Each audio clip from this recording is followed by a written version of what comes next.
Hello, everyone. Welcome to the next talk here at Big Bad Con. My name is Josh. I'll be the panelist moderator for this topic on history, colonialism, and games. Today we have three lovely guests. Hamish Cameron, who is a Pakeha tabletop game designer and academic. We have Lehman Stevens, who is a cultural consultant, podcaster, and he himself is a product of colonialism. And we have Toph Eklund, who teaches at AUT, where they are engaged with critical and creative work in game narrative and queer subculture. Most interestingly to me when I was reading this is that they're a dedicated mom, which is a mom plus pop. So yeah, take it away, Hamish. Let's get started on this. Thanks, Josh.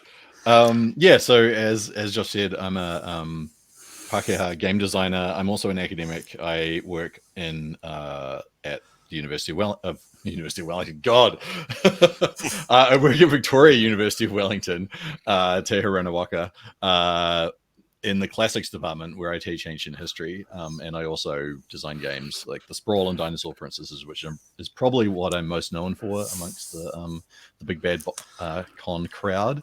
But I think many people know that I'm also a historian, so that's my interest in this panel for sure.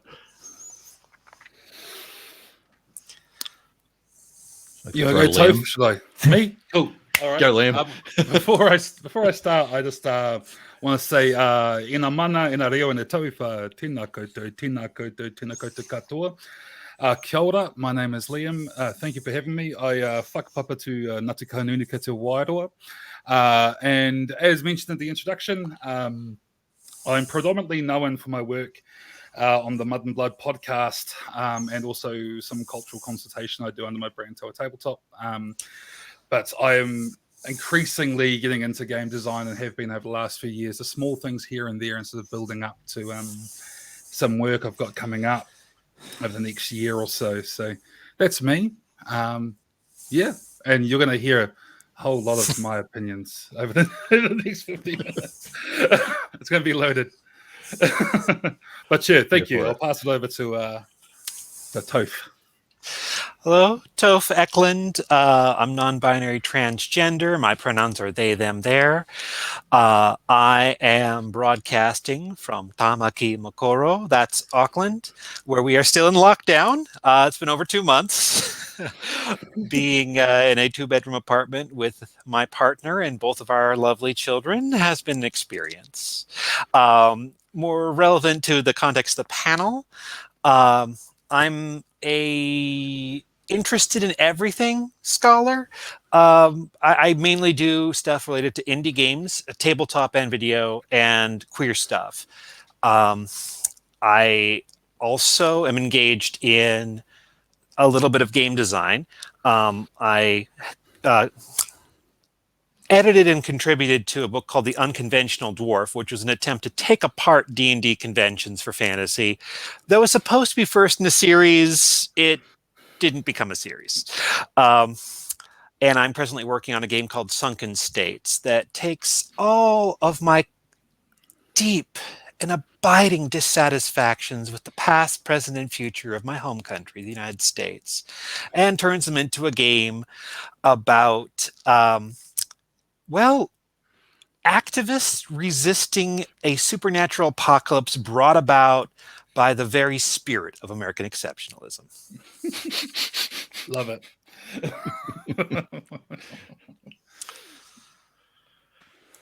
So I think we can get started on like talking about maybe we can go in order, right? The history and how we relate to that via TTRPGs.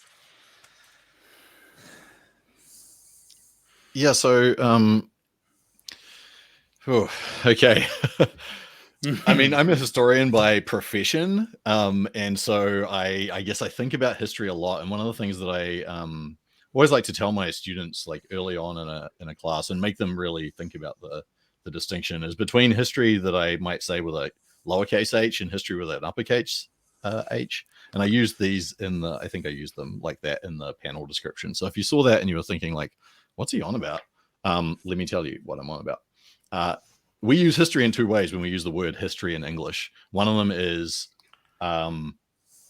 history as stuff that happens in the past, right? A thing that we could know, a thing that happened theoretically. But we also use history to describe the way that we make the stories about the things we tell in the past, right? So I tell the history of science or the history of colonialism or the history of whatever, right? And those are two quite different things. But splitting them out like that, when people think about history, they often think about factual events that happened in the past. But what we're dealing with most of the time is actually reconstructions that we tell in the present about the past that are using the past as material to talk about what we are going through at the moment, right? And so this is part of the reason that history is constantly, or the way that we tell history, uppercase history, is constantly changing, because we have new concerns, be that post-colonialism, be that climate change, be that Black Lives Matter. Any of these sort of things will affect the way that people tell the stories about the past. So, history buff. Take it away, Liam. Yeah, well, I mean, just to sort of Totoku that, that's something that you see in these discussions around colonialism and sort of trying to, address some of history's wrongs, right? Like, you often hear people going, well, when I was a kid, that wasn't a problem, or we never spoke about that. It was because the context has changed, right? And that's something that, this on a broader societal sense, I can say as, someone who's Indigenous and quite outspoken around Indigenous rights, trying to change someone's perception of history based on what they're educated about is huge, and it's hard, and that's a huge, like it's so impactful on everything that we go through now, even just in our space, which is relatively fun and relatively like not quite as serious as, say, our ability to own land or whatever that we're fighting with outside of it. It's still hard because people have got these ingrained ideas that was taught to them, as you say, based on their priorities at the time. And it's massively ingrained in RPGs, the way that this stuff works, and it's just the ability to access it. Like, I don't even know where to start, man. Can I just jump in there real quick? Absolutely, go for it. What you were talking about, like people, it being ingrained in people, I see this so often when I see games that are written about the Roman world. So I specialize in the Roman Empire. And most of the time when I see a game about the Roman Empire, I can tell when that person went to school, because they will get the knowledge that they got, whatever we knew about the Roman Empire, whatever was sort of in the textbooks, which is already like out of date in the 90s, is not the same as we teach today, or the same that we think today. We have so much more evidence, particularly about people who are not elite white men, who are the ones who are the sort of poster children for ancient history, right? Because they're the ones doing the writing. So we know far more, and we think far more about people in like subaltern positions, women, slaves, all the kinds of people that existed, the whole tapestry of people that exist in the ancient world that don't write histories. Yeah. And I have a lot of the same thoughts. Now, I'm not a medievalist, but just in terms of the close to purely fantastic notions people sometimes have about the Middle Ages, and the way that that gets taken for granted and then becomes the realistic, and scare quotes, subtext of fantasy role-playing, the notion of a time in which everyone was white. That's not what medieval Europe looked like. Everyone was straight. Don't get me started. And of course, everyone was Christian, and they all agreed about what that meant. Sorry, I shouldn't be so loud. No, there was no controversy in any of that stuff. It was just they all agreed. Yeah. And as much as D&D always has pantheons of gods, the very alignment system in D&D reflects these notions of, I'm going to say almost Shakespearean order, the chain of being, hierarchies, it's good as opposed to evil, law as opposed to chaos. And while we don't always want our characters to be lawful good, there is a certain very distinct, I'm going to go full academic here and say kind of ontology and epistemology, a notion of where the world comes from and of knowledge itself that is not only very Western, it's not medieval Western at all. And then, of course, all the colonial factors come in. I mean, I have a love-hate relationship with J.R.R. Tolkien and his work. I love it, but he was profoundly a product of his times, and bully for him telling the Nazis he wasn't interested. But you can see where some of their interest in his work came from, because you had the best people, the whitest people, the elves, and then you had men of various grades, including the Southrons, who were the worst men, with their oliphants and their headdresses. And then, of course, you have orcs. I'm not even going to start in on orcs because that's a whole topic in itself. And savage colonial other is the short version. Yeah. Can I just point out there Mendez's great articles on orcs in D&D? Yes. I'll put them in the. I mean, everybody knows them, I'm sure, but I'll put the links in the Discord afterwards. You actually you briefly mentioned there as well. The law chaos sort of alignment system that you get in traditional D&D and still do actually. And I find it really interesting that the viewpoints that most align with my culture and other cultures like mine would put us as neutral, aka not particularly involved. You've got law over here trying to impose structure upon chaos, aka colonize the fuck out of everything, and then you've got chaos over here trying to live their life, and those of us in the middle, we're just not concerned with the bigger affairs of the world, which is amusing because, well, ironic, because that's more or less how we were portrayed 200 years ago when we were discovered and all of that sort of stuff, right? It's a lot of the language that we have, a lot of these ideas around games, and it's D&D obviously being the birthplace of a lot of this sort of stuff, is a big sign of it. But it's throughout RPG culture. A lot of this stuff, a lot of our preconceptions, the basic sort of language of which we speak, the way that we think about games, is so like this buried in the white experience, the white European experience, or what I would call Toiwi experience. It's very it's just the assumption, the basic assumptions, and it's really hard to work around that. And it's like I watched the last panel, and there was a comment that someone asked about, is there many game designers? And there was a genuine struggle to list many of us, but it's because the hobby was never written for us. We weren't the intended audience. I'm lucky that my mother, when I was 7, was in a relationship with an Englishman, and he got me into the hobby as a child. Right? That's the only reason I'm sitting here in front of you. And it's not just me. You talk to, I'm good friends with a bunch of people in the Southeast Asian community. They'll tell you the same thing. People of color all around the world and stuff. But when you try and say that to people, they struggle to understand it. Right?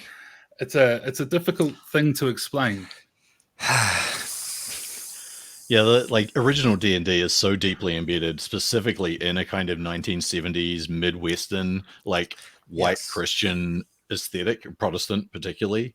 The way that paganism is portrayed in D&D, as somebody who studies ancient religion, it's just this is all obviously super Christian rather than being pagan. So the idea that you might devote yourself to one god out of a pagan pantheon, okay, all right, monotheist. I see what's going on there. Yeah. But also, in a lot of ways, if you actually look at the gaming tropes of D&D, whilst it's superficially medieval, in reality, it's much more Western, really. It's that whole frontiers vibe and things, which is in itself was an act of colonialism. It was manifest destiny. Very capitalist as well, the progression systems. XP for gold and all that sort of stuff. Very individualistic, which doesn't align with a lot of indigenous cultures. Or medieval cultures. Most human cultures throughout history. And as the American, let me suggest that D&D is in no small part what you get when Americans, in a very middle American sense, get their hands on Tolkien. That's where some of the peculiarly or distinctly British elements fall by the wayside. Not that there isn't the whole history of colonization, the sun never setting on setting on the British Empire, but the extreme individualism and capitalism feel extremely American to me. Those are the 19th and 20th century values of America. Yeah, absolutely. There's a question here that's kind of specific to New Zealand, but I think it kind of applies to basically any nation that has been colonized, right? Like it's the specific question here is it's easy to divide the New Zealand culture between the Pakeha and the Maori. Do you think there is more to be said about like other like non-indigenous immigrant populations that aren't white, right? And I think this kind of applies to like a lot of other places as well. Yeah. Yes. There is a lot more to be said. Like in New Zealand, just very recently, the government apologized for raids on Pacifica people that came over, and they were brought here as cheap labor, and then they were very quickly demonized. And that is a big part of our culture. They're our third biggest ethnic group, is my understanding. And also, as mentioned in the last panel as well, Asian immigrants are huge here. And I mean, it's true everywhere. Like you go to Singapore, where Joshua was from, and the amount of people there from all over the place, it's a melting pot. Like, you got to credit to them. The British Empire was really good at this mixing us all up. Really, I think that's called divide and conquer. Yeah. But there is a lot there to be said around all like people's impact on things, and where these again, you can't really talk about the history of the American West without talking about the Chinese laborers that went over there and were responsible for the Western railroads and things. And I think it's really important that we do discuss these multicultural elements when we are trying to talk about history. And especially if we're using history as influence for our gaming, we really need to think about that stuff as well, as because that drives a lot of the politics. Like a lot of what happened in New Zealand was because England was responding to expansion of France and things like that, and their influence on us. And then later, the influence from like America. Like when the treaty was signed, the first fellow to sign it rocked up with the American flag on his walker just to piss off the English, right? Like clearly this stuff was like there was a lot going on. We were aware of this stuff happening. But a big part of why it informs in New Zealand specifically, and this is probably true of a lot of Indigenous nations, the reason why it's often Indigenous versus the colonizer is because often the agreements that were put in place and ultimately ignored or lied or thrown aside by the colonizers were between us and them. So the reason why in New Zealand we often talk about Maori and Pākehā, what we're really talking about is Maori, tangata whenua, and the Crown, whom we signed an agreement with. And you'll find that that's one thing colonizers have loved throughout history. If they couldn't straight up conquer you, they loved giving you a shitty deal and getting you to sign a piece of paper. And those pieces of paper are what we rely upon today to try and get equality and equity. The short answer, sorry, I'm hogging all the limelight here. I'll pass it over to the others. The short answer to your question is very much yes. Yeah, there is a lot more to be said about other cultures. I actually have a question for Liam, I guess, to problematize this question. Do you actually think it is easy to divide New Zealand culture into Pākehā / colonists and Maori / indigenous? No. Because I think, I mean, like any group, there's a ton of overlap. There's a ton of people who have been disenfranchised from their whakapapa and are rediscovering that, and a ton of people who are trying to learn more about the tangata whenua and various sort of Maori cultural values. And so it's lots of overlap, and lots of like it's always like it always seems very easy to make labels and divide people up like this, but in reality it's not. No, I mean, like, hey, I'm who you just described. I grew up in like a small part of the East Coast, up in a town called Gisborne. My family's all from a place in Hawke's Bay, where it's very brown, like a very majority Maori when I was growing up. My point of difference was the fact that my father was English. So I quite proudly claimed to be Pākehā, just to be different from everybody else. Then I moved down here, and then I just realized that a lot of that stuff I thought was normal isn't. and I felt like a foreigner in my own country. And when I meet Maori down here, I see how much they're struggling because down here was so much more heavily colonized. And I can absolutely see why. Well, I know having gone through this myself, but I see it heavily down here. This feeling of not being Maori enough, or not feeling enough like that we could claim the label. For me, that was a huge journey I had to go through. That's why I describe myself as a product of colonialism. My dad is English, my mother's Maori. You can't get more, colonial New Zealand than that.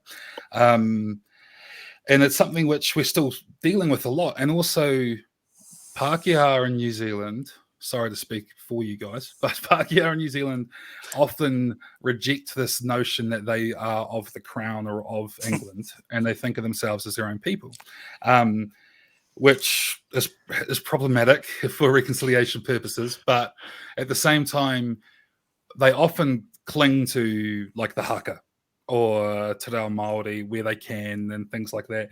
So we have a homogenization of our culture happening, which causes a lot of these issues because we want to hold on to our history because so much of it has been torn from us. And then other people are trying to make it part of New Zealand culture and stuff. And you don't want to give up something when you've already had to give up so much. And it becomes complex. Yeah, it really does. Like Yeah, the the- Lord album. Like what? Sorry. The New Zealand-born musician Lord releasing an album in Oh. Te Reo. Yeah. Speaking as someone who's tau iwi, that means without iwi or without tribe, which is, as someone who knows that I was allowed to immigrate to New Zealand recently because of deals made between the people of New Zealand, the British Crown, a long time ago, but having come from a different white culture, the parallels are fascinating and often disturbing. And I see, again, from my not outsider, what's the word I'm looking for? Not complicated, my complicit perspective. I have students who are wrestling with these very same issues. And the issue, among other things, of not being Maori enough is something I have worked with multiple graduate students who are wrestling with in different ways. And I hope that they get a chance to speak more for themselves about that, because I don't have the answers there. And I know that I am just doing my best to not be part of the problem, which is one of the things that white people are really good at fucking up. Mm-hmm. Mm-hmm. Yes. I really resonate a lot with these statements. Being a Filipino who lives in a non-Filipino country, am I Singaporean enough? Am I Filipino enough? Can I be both? Right? Those are difficult questions, and I think that's why I really resonate a lot with TTRPGs in general, which I think leads to the next question as well. What are your views on the value provided by like anti-colonial games like Deep Forest, Quiet Year Remix, and so on and so forth?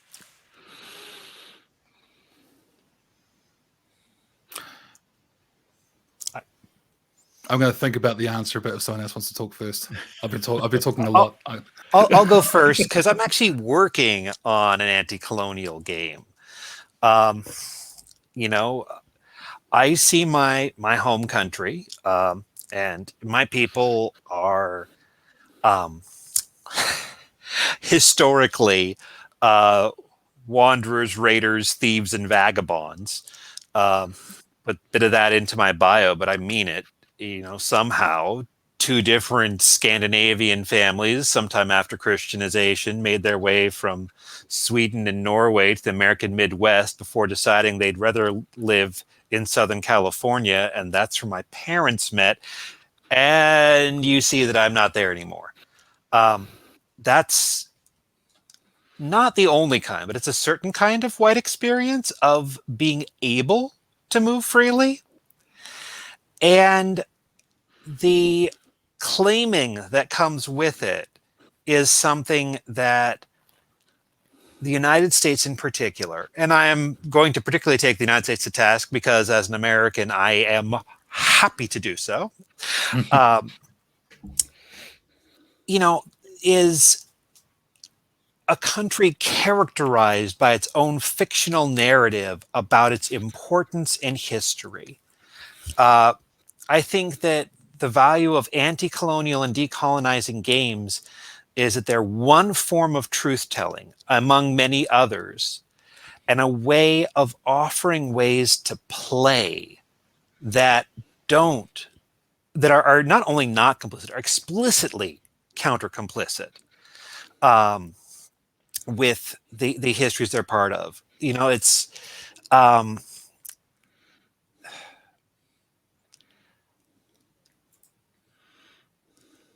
I'll say this. We play games to enjoy them, but the enjoyment we get out of games does not have to be limited to fun. That's a real cliche you run up against sometimes, especially with computer games. Games that engage you in terms of your anger, games that engage you deeply in terms of sorrow, games that deal with regret and what might have been, and also sometimes with trying to scrape something out of a sinking ship before it goes down. There's one in particular that another panel's on a different panel. And I'm forgetting it now. It's a kind of prequel game to Brinkwood, and in it you play as the Fey creatures trying to protect their forests as the vampires who are the antagonists of Brinkwood come to power, and you're going to lose. You get colonized. The question is, what can you save and what hope can you lay down for the future as you fight your asses off when you're not going to win? Yes. No, you really, that resonated with me, what you just said. A lot of attempts at making sort of anti-colonial or like for want of a better term, like ally games, right? Games that are made to sort of support us. A lot of them, their idea of anti-colonialism is just to sort of remove the colonialism. This is what would have happened if colonialism never happened. And here we are, and everyone's happy, and look at how great we are. And I think it's handy for showcasing to some people that, yeah, your culture could have been awesome, and it was. And given time, it would have been this, right? I think there's power to that. But I know for me, I want that catharsis of putting people like through it. I know when I run, for example, there's a game called Simbaroom. It's a Swedish game that's the theme behind it's very heavily it's colonialism, right? Nature versus order and that sort of thing. I loved running that for my white party and having them be very painfully aware that they were colonizing these people, or that their culture was. They themselves may not have been, but their culture was, and seeing the open wound that was creating. And for me personally, that's the sort of anti-colonial games I want to make. I won't name the person I'm collaborating with because it's still so early in the piece it might not ever happen, and I don't want to put egg on my face. But there's a Southeast Asian creator who's big on the anti-colonial talk. A lot of people probably know who I'm talking about already.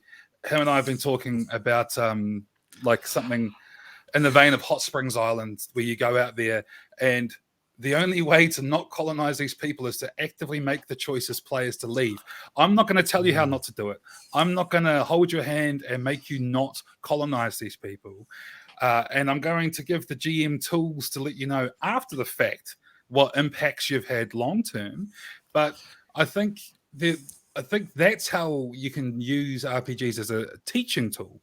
That's how we can truly make anti-colonial games, is to make people realize what colonialism is. Not cover our eyes and pretend it didn't happen. Not make a perfect ideal world where that stuff doesn't go on and we get, don't get me wrong, there's a place for stuff.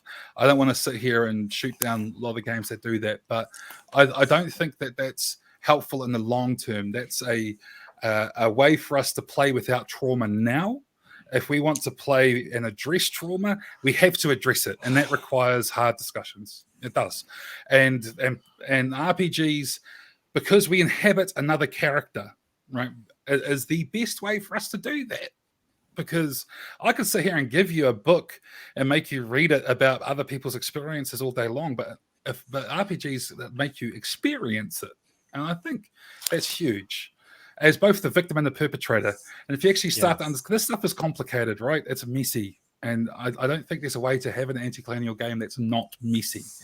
That's what I personally am interested in making. That's what I think we need to see more of. What you're saying, Toph, sounds awesome. I've looked it up while we're going here, and the game is In the Face of Our Despair by Jamila Arnejadi. And I don't doubt that I mispronounced that name, unfortunately. But In the Face of Our Despair, and it's one of the things that gave me some inspiration for what I'm working on. I don't want to turn this into a conversation about my personal project that's still in process. What I do want to say, though, is the idea of both being complicit and able to resist something. And, you know, as someone who is queer, I know full well just how homophobic and transphobic the United States is. I also know, for example, that people who are both transgender and Black have it so much harder than queer white folks do. And one of the things that I think games can do is like that take on Symbaroum, where it's like, okay, yeah, your society tells you're the heroes, but you're seeing through that. Is what does it take and what does it cost to turn that corner?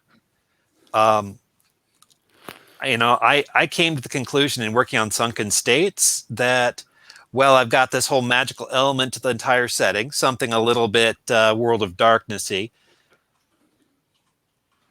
Player characters are going to be housing insecure and poor because that's what happens when you reject the system.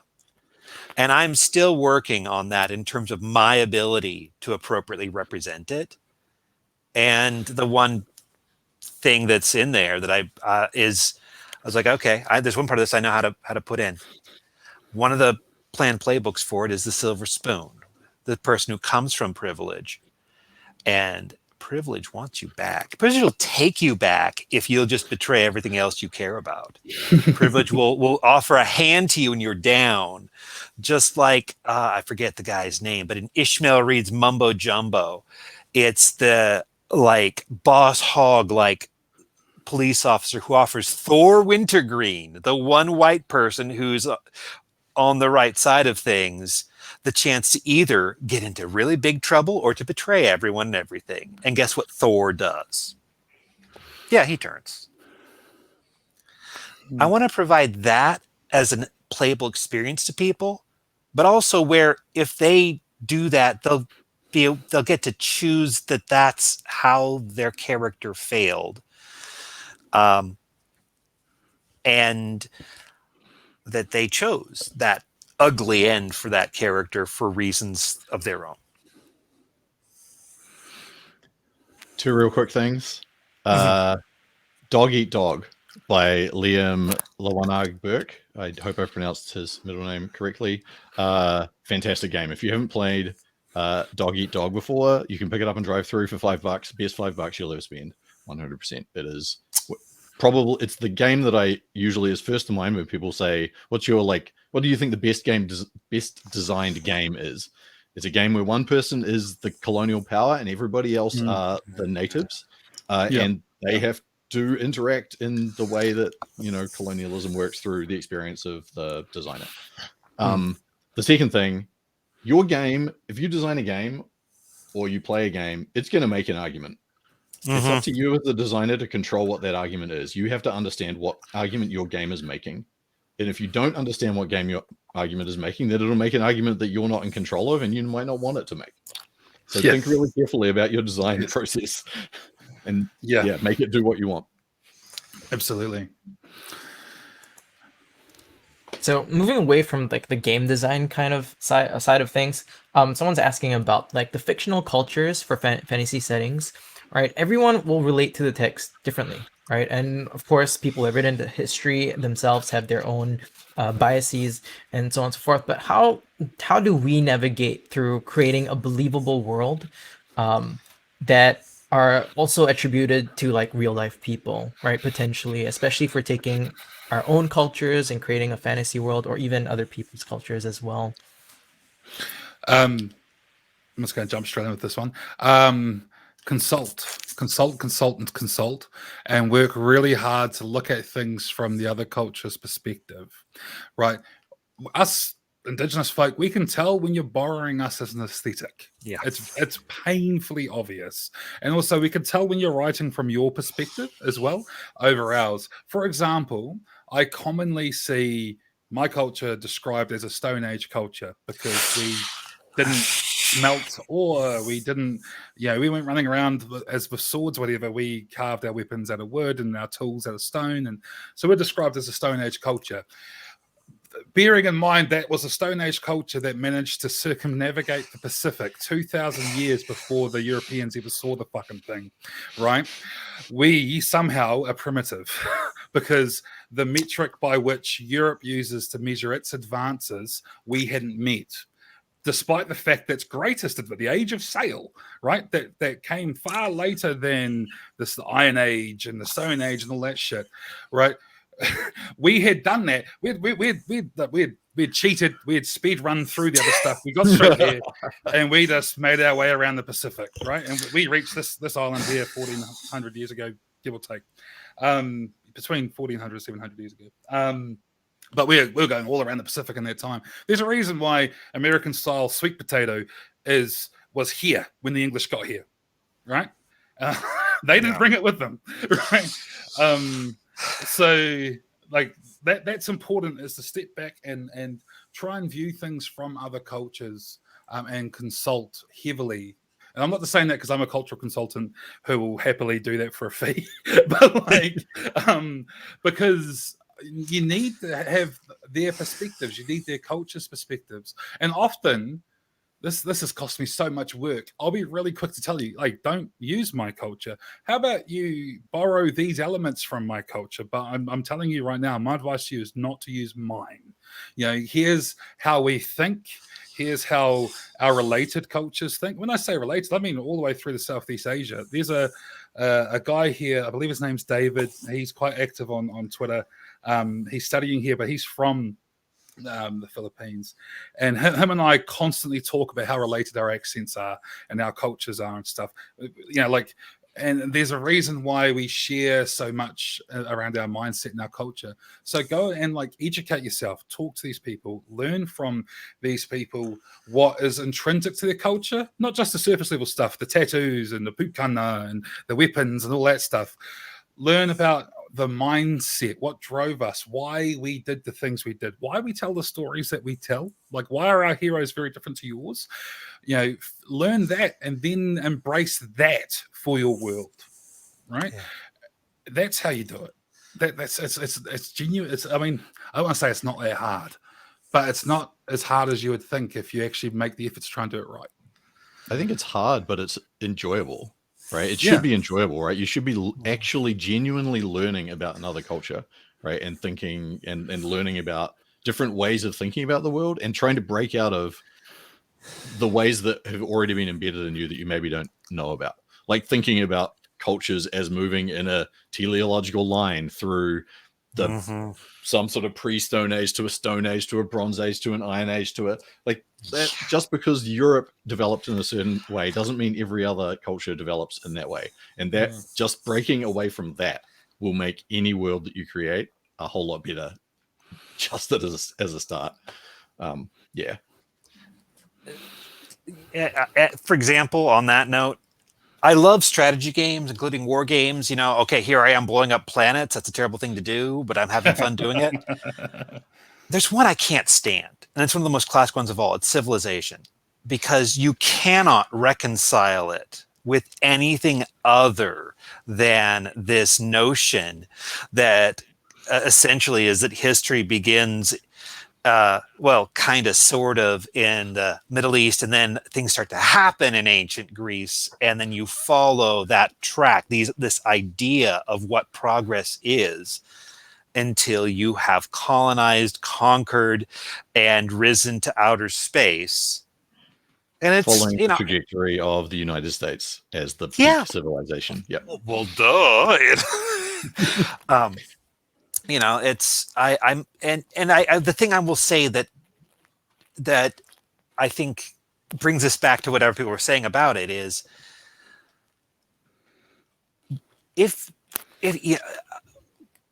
consultation is incredibly important, but one of the biggest things I think that white people mess up so badly, and I'm using white here broadly, including certain other kinds of normativity, because this is something straight people do a lot too.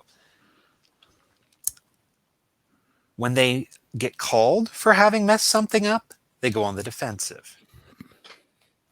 That is the worst thing you can do. It is even worse than having ignorantly released something that's offensive. If you can't take that criticism, then don't do anything that's outside your own culture. Just don't. And I'm not saying that white people shouldn't do anything outside their own culture. I'm just saying that if you can't take heat for it and be prepared to actually apologize and learn, and part of that is suppressing that first knee-jerk reaction of, well, I tried, I did my best here, then you don't have the maturity to deal with other cultures. I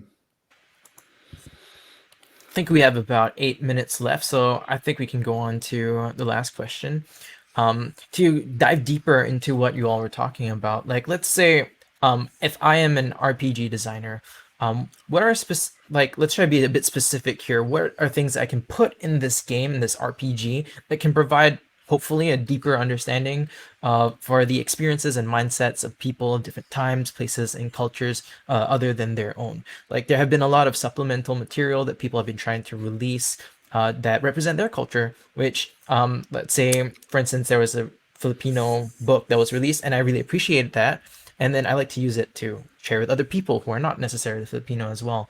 And what can we use, and what are some potential problems that may arise that we're still trying to figure out, or we can potentially solve in the future? I feel like it's a hard one to talk about in the abstract. But one thing that springs to mind is that if you have, like, whatever system you're using, the system will have embedded values. And if you're starting with a system and then like painting a layer on top, that's a cultural layer, and not changing the fundamental core of the system, then you're probably just importing a lot of stuff from the previous thing, and you're probably doing an injustice to what you're painting on top. And that's exactly, I think, what Liam was talking about before, about being able to tell when your culture is being used as an aesthetic. Because it's just, okay, well, I see the skin that you've put on that, but it's still what it is. Yeah. It's funny because it's the exact same thing we say to organizations that are trying to be more safe for Indigenous cultures. It's like, well, you need to step back and actually take a look at how you're organized here and all of this. 100%. Yeah, it's something that needs to be embedded early, and that needs to, like your reward systems, the way that you're able to interact with other people in your world. What does that mean? Right. One day when I get the balls to do it, I'm going to go out and I'm going to make a mythological Maori game. I've stated this for years. I just need to get the balls to do it. And when that happens, like things like mana and tapu and whakapapa have to be important to the game. I can't just plaster it over old school essentials and call it a day, because that system doesn't give a shit about that stuff. It's, you really have to start from the ground up, and do it that way. 100%.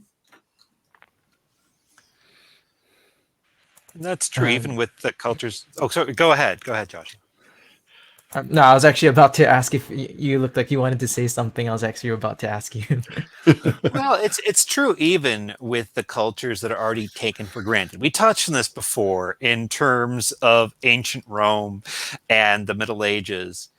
But, I mean, I'm not the least bit precious about my Scandinavian or Viking ancestry. It's a widely used trope that is part of the whole package of fantasy gaming, but it's just as narrow and fictional as everything else. I mean, especially if you attempt to peel back a little bit of the varnish put on in terms of properly demonizing Loki, who's actually, Loki is like the most amazing pan-gender power bottom in Northern European mythology. I mean, this one god is both the mother of Odin's monster horse and the father of the monster wolf that's going to kill Odin. That's pretty badass, and it's not either the Christian notion of, okay, Loki is the devil in this story. That's something that Christians were good at doing, is coming and finding which one was the devil in a given mythology of another culture. Yeah. Or, okay, look, we got berserkers. Yay! They go into a berserk rage and they fight, and we've decided to also add that some of them have runes. What are runes? Who gives a fuck? Just give it certain... And that's... again, not to be precious about it. After all, once the Nazis have had their hands on a tradition, it's always a bit icky, even if it is yours. But go back and rethink things from the start, including the stuff that's close to home. That's just good game design. Start thinking about what actually matters. Everything you include should say something. So ask yourself, what is it saying? Game design is a language, right? This is a whole nother panel. But game design is a language. Whatever you're using it to say is important. And that's true when we start talking about cultures as well. 100%. And it all has to be questions for the players. That's the one thing I'll throw in there is you don't go and you don't tell the players what to think. You set stuff up so they have a chance to think. But that's also my teaching philosophy. So again, in terms of other panels. I'd like to just go around because we have to end in a bit. Does anyone have any final statements before we end the panel? I feel like we could talk about this all day. I feel like we're just getting... Yeah, I think so too. I do feel like that last question and our answers to it were like a really good kind of summary though. So I feel pretty happy with that actually. Yeah. That being said, for all of you who are interested in these topics, we can totally still talk about this in the Discord. I bet there'll be quite a bunch of people who might be interested in exploring this even further. Thank you all so much for coming to this panel. Thank you, Hamish, Liam, and Toph. Please do check out their socials over at the Big Bad Con website. You can follow them all over there. And yeah, thank you all so much. Have a great day ahead for the rest of the panels, and hope to see you all there. And yeah, with that, I think we can say bye and say hi in the Discord. Thanks, Josh.